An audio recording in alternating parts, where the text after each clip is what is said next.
이번 시간에는 사주가 실제 살아가는 자신의 인생과 잘 맞지 않는다. 그러니까 현실에 내가 살아가는 그 삶의 모습과 내가 타고난 사주가 잘 맞지 않는다. 이렇게 주장하는 경우가 굉장히 많죠. 그러한 경우가 지금 오늘 여기 보이는 이 사주도 그런 케이스에 해당이 됩니다. 이 사주는 지금 어떤 분이 저에게 이거를 한 풀어달라고 이렇게 보내줬어요. 그러니까 그 블로그 같은데 블로그에 자기 사주를 이렇게 올려놓고 이러한 사주를 올려놓고 그거에 대해서 이 사주가 내가 사는 삶의 모습과 전혀 맞지 않는다. 그리고 풀 수가 없다 하는 뭐 그런 내용의 자신의 이 사주에 대한 어떤 사연, 자신의 삶과 사주가 일치하지 않는다는 사연을 이렇게 적어서 보냈어요. 자신의 어떤 자서전이죠. 자신의 자서전과 함께 이렇게 게시를 해서 이게 풀리지 않는다 이렇게 고민을 토로해 놨는데 이거를 제가 아시는 어떤 분이 캡처를 해서 저한테 보내주셨어요. 요거는 제가 지금 제가 앱에서 그 사주 그대로 재현을 해서 올렸고요. 요 부분은 이제 그 사람의 사연인데 제가 요거를 그대로 사진으로 캡처해서 올렸기 때문에 그 받았던 내용을 사진으로 이렇게 그대로 캡처해서 올렸기 때문에 글씨가 좀 굉장히 작습니다. 그 부분을 조금 이해를 해 주시고요. 내용을 하나하나 읽어보면서 이 사주를 한번 풀어보도록 하겠습니다. 대부분의 경우에는 많은 분들이 명리를 하시는 명리 선생님들도 마찬가지고요. 사주 공부를 하시는 분들이 사주가 실제 삶과 잘 맞지 않는다. 또는 뭐 사주가 100% 맞는 거 아니야. 한 뭐 절반 정도만 맞다든가 사주는 믿을 게 못 된다든가 이런 말들도 많이 하고 특히 이렇게 격국으로 풀면은 사주가 풀 수가 없다. 그래서 뭐 이제 격국의 대안으로 뭡니까? 뭐 물상이라든가 이런 거 물상으로 사주를 푼다든가 또는 뭐 일간이 강하냐 약하냐가 용신을 정해서 하는 방법 또는 일주만으로 사주를 푸는 경우도 있고 신사를만 동원해서 사주를 푸는 경우도 있죠. 그러니까 이런 물상이라든가 대안이죠. 이런 것들을 막 주장한단 말이에요. 격국이 맞는 것이 아니다. 또는 격국으로 내가 오래 공부를 해봤는데 격국으로 사주를 풀 수가 없어. 또는 격국으로 사주를 풀면 안 맞아. 이런 주장을 하는 명리 선생들이 굉장히 많고 또 명리 공부를 했는 분들 지금 현재도 공부하고 있는 분들이 이 격국 이론에 대해서 사주의 격국 이론에 대해서 굉장히 불신을 하고 긴가민가 이렇게 하면서 공부하는 경우도 굉장히 많습니다. 그런데 이게 왜 그러냐? 그것은 이 사주를 지금 가르치는 명리 선생도 마찬가지고 배우는 분들도 마찬가지인 것이 사주에 대한 이해를 제대로 못했고 또 격국에 대한 이론적 이해 이런 것들이 매우 얕은 거예요. 그래서 잘못된 지식 또는 얕은 지식으로 격국이라는 것에 대한 아주 얕은 지식, 얕은 격국에 대한 이해도를 가지고 사주를 막 풀려고 하니까 당연히 안 풀릴 거예요. 대부분의 경우는 안 풀리고 그 해결할 수가 없는 상황에 항상 직면하죠. 그렇게 되니까 엉뚱하게 나온 것이 이제 물상 같은 게 동원이 되고 뭐 신살이 동원되고 온갖 조후 이론 뭐 이런 것들이 등장을 한단 말이에요. 그러니까 제일 첫 번째 등장했던 것이 이제 격국이 안 맞는다는 것을 막 주장하면서 했던 일반적으로 많이 하는 게 뭡니까? 억부법이잖아요. 그 억부라는 게 뭡니까? 우리가 보통 억부용신, 통관용신, 조후용신, 병약용신, 뭐가 있죠? 격국용신, 이렇게 있죠? 이렇게 억부용신, 통관용신, 조후용신, 병약용신, 격국용신, 이런 식으로 막 분류를 하는, 이거는 이제 설하고의 방법론인데, 이런 것들이 주장하게 된 거죠. 그러니까 오리지널 자평진전에서는 이런 말 자체가 없어요. 그러니까 억부용신이라든가, 통관용신이라든가, 조후용신이라든가, 병약용신이라든가, 이런 말, 격국용신도 마찬가지입니다. 그러니까 이런 말 자체가 격국이라는 말을 자평진전에서 사용을 해요. 격국이라는 말은 쓰지만 격국용신이라는 말은 쓰지 않습니다. 자평진전에서 조후라는 말을 굉장히 많이 쓰는데 조후라는 말은 쓰지만 조후용신이라는 말은 있지 않습니다. 이런 것들은 만들어낸 말들이란 말이에요. 후세 사람들이. 그러니까 오리지널 자평진전의 사상에서는 모든 사주를 해석하는 방법론은 격국에 의해서만 할 수 있게 그렇게 설계가 됐단 말이에요. 이러한 구조의 사주를 풀 때는 반드시 격국을 파악해서 격국의 성패를 중심으로 사주를 기륭을 판단해라 이렇게 설명이 돼 있단 말이에요. 근데 그거를 무시하고 뭐 억부를 일간이 강하냐 약하냐를 가지고 용신을 정하고 또는 뭐 조우를 가지고 용신을 정한다든가 통관 용신, 병약 용신이라는 게 다 후세 사람들이 조작하고 만들어낸 말들이에요. 그러니까 오리지널 자평진전에는 격국이라는 말만 있는 거죠.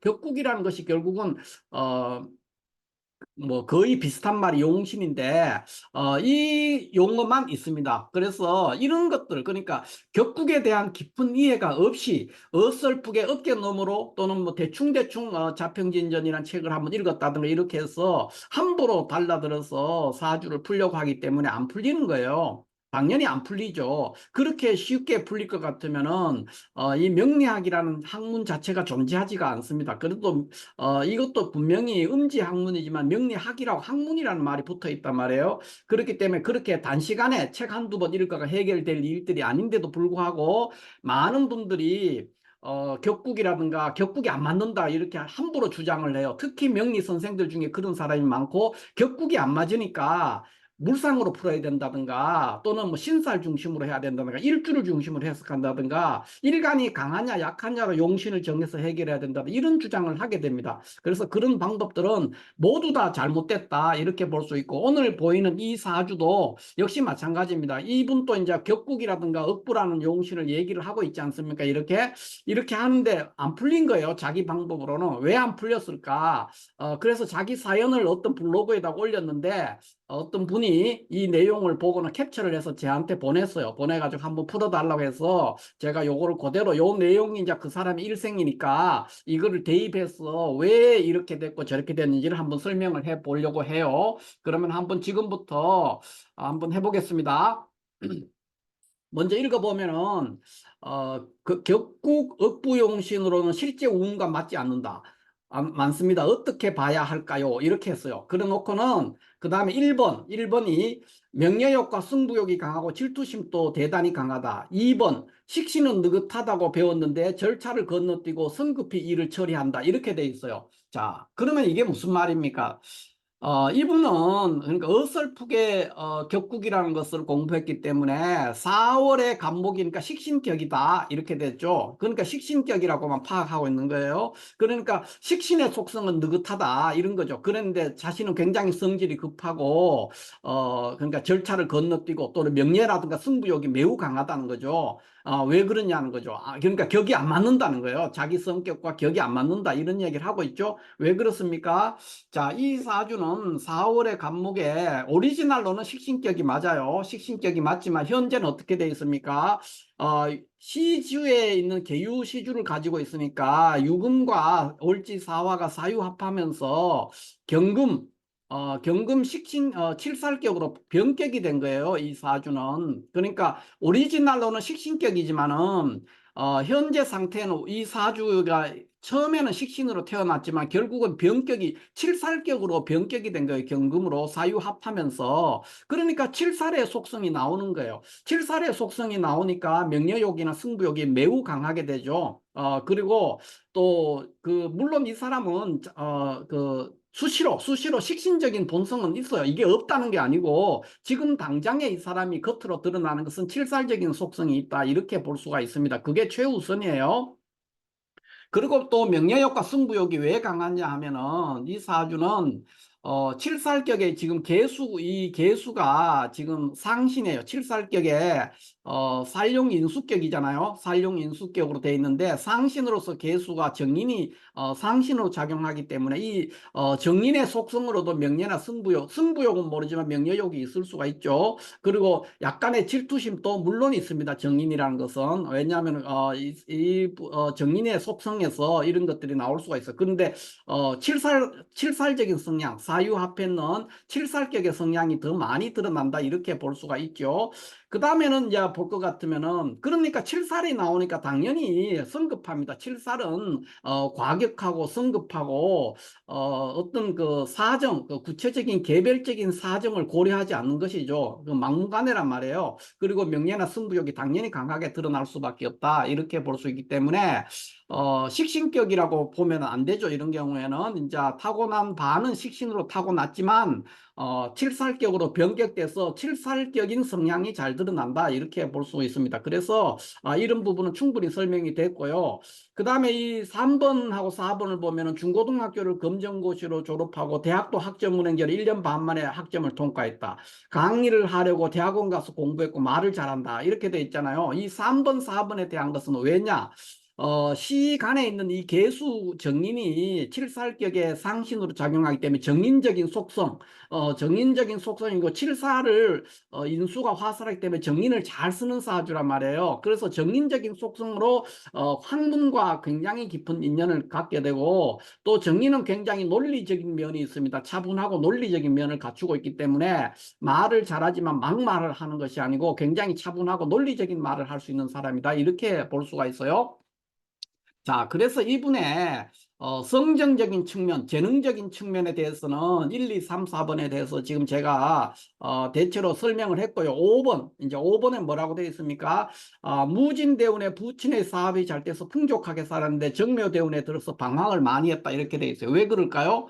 자, 무진대운 한번 봅시다. 제1대운이에요.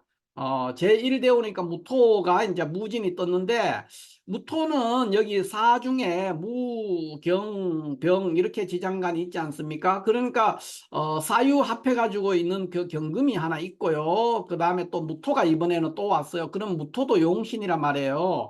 그러니까 이렇게 되면 이제 칠살격인데 무토 편제가 또 왔으니까 재생살로 파격이 되는 거예요. 무토가 오면은 재생살 파격이 되는데, 무토가 와서 무기합을 했기 때문에 격국이 무너지지 않았던 것이죠. 그래서 그렇게 됨으로 인해서 초년의 무진대운에는 아주 유복하게 잘 지낼 수 있었어요. 그런데 정묘대운에 들어서는 방황을 많이 했다 됐죠. 왜 그렇습니까? 정묘대운에.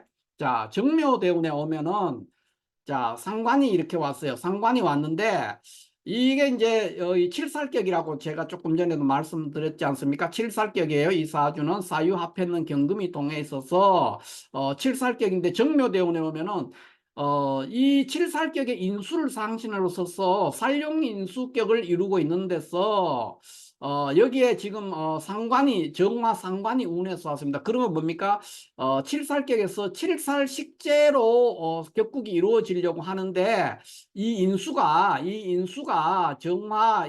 정화죠. 정화 상관을 극하는 거예요. 수극화로 극해버림으로 인해서 거식호살 현상이 생긴다, 이렇게 볼 수 있죠. 그래서 이 정묘대운은 폐운이에요. 그러니까 무진대운은 성한운이에요. 이룰 성자를 써서 성한운이고, 요 정묘대운은 폐운입니다. 폐운. 그러니까 하는 일이 다 안 돼요. 굉장히 고생도 많이 하고 되는 게 없죠. 특히 여러 가지 그것이 고사니까 나의 재능이라든가 활동을 거의 할 수 없는 그런 상황에 빠지게 됩니다. 그래서 매우 불운한 상황을 맞이하게 됩니다. 그래서 정묘대원을 방황을 많이 하게 되고, 정묘대원은 집안이 기울고 우울증에 시달리고 자살 시도 타당한 얘기입니다. 거시고살로 파격이 됐기 때문에 그렇습니다. 그리고 청소년기에 방황을 많이 해서 학교도 다니다 말고 검정고시로 공부했고, 20대 초반에 우울하게 보내다 무인년에 결혼했지만 병인 시작하자, 병인대운, 그러니까 무인년에 시작을 했다는 것은, 자, 정묘대운 무인년에 이제 결혼을 한 거예요. 정묘대운 무인년에 결혼해가지고 병인대운이 들어서자마자 바로 이혼했다고 돼서, 그러면 병인대운을 한번 봅시다.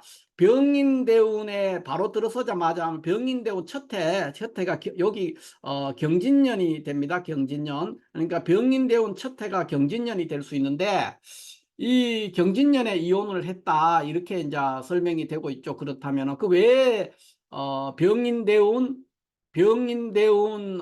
경진년에 왜 이혼을 했을까, 이렇게 한번 생각을 해봅시다. 그러면은 병인대운에는 여기 사중에 병화가 운에서 떴기 때문에 이번에는 이제 이번에야말로 진짜 식신격이 된 거예요. 식신봉기가 운에서 왔기 때문에.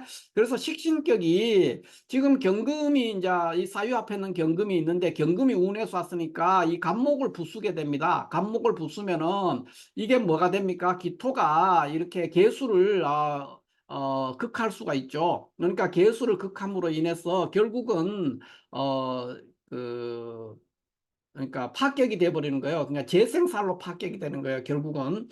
그래서, 이 병인대운 경진녀는 이혼을 할 수밖에 없는 그런 상황에 빠질 수가 있다. 이렇게 볼 수가 있죠. 그러니까 여기 보면은, 무인년에 결혼했지만은 여기 병인, 정묘대운 무인년에 결혼을 했죠. 그래서 한 1, 2년 살다가 병인대운에 들어서면서 바로 이혼하고 실업자로 지내면서 명리 공부하고 정년년에 부동산 공부를 했다. 뭐 이렇게 돼 있죠. 그래서 요 과정에서 이제 경진이 오면서 경금이 요거를 이제 제압을 했습니다. 제압을 해가지고 간목을 부숨으로 인해서 재생살로 흐르게 되기가 쉽죠. 그래서 폐가 난다 이렇게 볼 수가 있습니다. 그리고 난 다음에 을축대운에는 뭐 연립주택 분양에 돈을 벌어가지고 몇 년 사이에 몇 억을 벌었다는데 을축대운은 대체적으로 좋은 해가 될 수가 있죠. 을축대운에 오면은 이제 축토가 와서 사유축, 사마비 완전하게 일어납니다. 사유축, 사마비 완전하게 일어나서 칠살, 용신 칠살 경금이 강력하게 한번 동하게 됩니다. 강력하게 동해서 개수를 보니까 이 경우는 이제 이 개수로 인해서 살용 인수가 다시 격국이 살용 인수로 변격이 되게 되어 있습니다. 그래서 을축대운은 발전을 할 수 있는 대운이고 을축대운의 을목도 이 경우에는 이제 이 사주에는 이 기토가 지금 좋은 역할을 못 하고 있는데 이 기토가 을목이 와서 기토를 다시 한 번 더 제압하는 과정이 되기 때문에 전반적으로 살용 인수가 격국이 잘 이루어졌기 때문에 을축대운은 발전할 수 있는 운이다 이렇게 볼 수가 있죠. 그 후에 뭐 갑자대운이 왔을 때도 큰 문제가 없겠습니다. 갑자대운이 왔을 때도 을축대운보다는 조금 못할 수 있지만은 큰 무리가 없이 발전할 수 있는 운이다 이렇게 볼 수 있습니다. 이런 것들을 살펴볼 때 사람들이 이 사주를 제대로 풀지도 못하면서 그러니까 격국이 뭔지를 제대로 알지도 못하면서 얼치기로 그러니까 어설프게 이 격국에 대해서 뭐 책 한 권 사가지고 쓱 읽어보고 또는 어깨너머로 뭐 이런 유튜브도 마찬가지일 거고요. 인터넷이나 뭐 카페나 블로그 이런 데서 어깨너머로 이렇게 혼자 독학을 하나 이런 식으로 해가지고 알고 있는 아주 그 취약한 이론이나 어떤 지식이죠. 그걸로 사주를 막 푸니까 당연히 안 맞죠. 안 맞고 그러면 그걸 가지고 자신의 실력이 모자란다든가 이렇게 생각을 하지 않고 사주가 실제 삶과 다르다고 이렇게 주장을 해버리는 거예요. 절대 그렇지 않습니다. 사주는 우리의 실제 삶과 99.9% 일치해야 맞거든요. 100%라고는 제가 말을 못 하겠습니다만은, 왜 그러면 99.9%가 안 되느냐? 그거는 우리가 해석하는 이 명리를 공부해서 사주를 풀어내는 명리가들 또 해석하는 사람의 역량의 차이 때문에 그것이 안 맞는 것처럼 보일 뿐이에요. 실질적으로는 99.9% 맞아 떨어져야 그게 사주가 되고 그게 하나의 명리학이라는 학이라는 말을 붙일 수가 있어요. 그렇지 않고 대충 맞고 적절하게 되고 하는 그런 것들은 학문으로서의 자격이 없고 진리가 아닌 거기 때문에 배울 가치가 없는 것이죠. 만약에 그렇다면은 그래서 이분처럼 알지 못하면서 격국인 억부용신으로 실제 운과 맞지 않기 때문에 이렇게 이런 거는 이제 이분은 그냥 의심만 하고 있는 대부분 사람 보면 내가 격국을 공부를 해봤는데 안 맞아. 그러니까 뭐 묵상으로 풀어야 돼. 조후용신을 해야 돼. 억부용신으로 풀어야 돼. 이런 얘기를 하는데 제가 다시 한번 강조하지만은 억부라는 용신을 사용하는 경우 또는 조후용신이라는 말, 조후라는 말은 괜찮습니다. 조후용신이라는 말 또는 뭐 통관, 병약 뭐 이런 말 쓰는 방법은 자평진전과는 완전히 관계없는 아주 엉뚱한 사주 공부 방법이다. 사주를 감명하는 방법이다. 이렇게 이해를 하면 틀림이 없겠습니다. 그러니까 사주는 모든 현대 명리학은 다 일간을 중심으로 십신을 정해서 감명하게 되어 있는 사주 팔자체계이기 때문에 반드시 격국을 찾아서 격국의 성패를 중심으로 사주를 감명을 하면은 틀림없습니다. 그런데 격국의 성패를 판명하고 해석하는 능력이 명리가들마다 다 다르기 때문에 자신의 역량이 떨어진다는 생각은 안 하고 격국이란 이론을 비난하면 안 된다는 것이죠. 왜냐하면 이 책에는 이 사주팔자에서 일간을 중심으로 십신을 이렇게 정했지 않습니까? 이런 책에는 이 체계를 우리가 자평명리학이라고 하는데, 자평명리학은 무조건 격국의 선패로서만 감명하게 돼 있어요. 이거를 엉뚱하게 억부의 방법으로 용신을 정해서 하거나 조우의 방법으로 하거나 또는 뭐 신살로 하거나 일주 중심으로 하거나 어, 뭐 여러 가지 또 다른 방법, 뭐 물상이라든가 이런 거를 동원해서 사주를 풀면은 설계된 어떤 모델을 가지고 완전히 다르게 자기가 왜곡해 버리는 거예요. 그런 것들은 매우 잘못된 방법이다, 이렇게 할 수 있고, 사주는 실제 삶과 제대로 해석을 우리가 못해서 그렇지, 제대로 해석하면 99.9% 일치해야만이 된다, 이렇게 그래야만이 진리가 되죠. 그래서 배울 수 있는 것이고 그렇습니다. 그래서 오늘은 이분이 블로그에 자신의 사연을 이렇게 올렸어요. 올렸고 자기 사주를 이제 했는데, 이 부분은 제가 그 동일한 사주를, 이게 여자입니다. 이제 갑목인데 여기 가불병정 무기 이렇게 역행하지 않습니까? 천간이. 그렇기 때문에 이게 여자라는 걸 알 수 있는데 여자분이고, 이분의 사주를 이제 제가 재현을 했고, 그 다음에 사연은 제가 그대로 사진을 캡처한 거예요. 그러니까 어떤 분이 저에게 이 사주를 한번 풀어보라고 이 사연을 같이 보냈어요. 그래서 제가 이번에 한번 올려봤습니다. 절대로 격국은 정확합니다. 격국이 안 맞는다든가 그렇게 하는 건, 항상 그런 말을 하기 전에 내가 격국에 대해서 제대로 이해하고 있나, 내가 자평의 명리학, 자평 명리학에서 또는 자평 진전에 대해서 내가 충분한 이해를 하고 있는가, 그걸 한번 돌아봐야 돼요. 함부로 어설프게 격국이 안 맞는다든가 격국은 좋은 방법이 알, 그러면은 사주팔자 체계를 주장하면 안 되는 겁니다. 그래서 이 사주팔자 체계는 서자평 선생이 설계를 했고, 반드시 격국의 성패로 사주를 감명하라고 설계를 했습니다. 그랬기 때문에 그 방법을 따라야 되지, 다른 방법으로 사주를 풀면은 그것은 사기에 가깝다, 이렇게 볼 수가 있겠습니다. 자, 이렇게 해서 오늘은 사주가 실제 상황과 맞지 않다고 하소연하는 분, 그분의 사주를 한번 제가 재현해서 그 사연과 함께 한번 풀어봤습니다. 감사합니다.